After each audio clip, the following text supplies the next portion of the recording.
Nagtayo na rin ako ng grupo, yung mga bata sa Marikina, yung Galamay ni Badang. Bago pa ako lumabas sa Jet Set, bago pa ako lumabas ng Itbulaga, yung mga kapitbahay ko, tinuruan ko na mag-rap. Tapos yung mga maliliit doon, tinuruan ko na. Kaya yung nagkaroon ng Itbulaga, lumaban ako.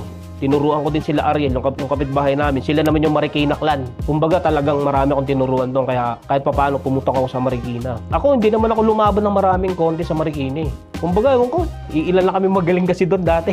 Basilio, yan, nandyan, oo. Nagtapat kami Jet Set lang. After ng Jet Set, kinuha kami ni Joe Pai para mag-audition sa Itbulaga, no? Para public yun. Dalawa lang talaga sinalihan kong contest na malalaki. Grabe yung bilib sa akin ng mga konsel, mga kapitbahay. Kumbaga hindi na ako contestant. Ginigess na, diretso na. Oh, gawa ka na ng mga jingle. Saan ako kukuha ng beat?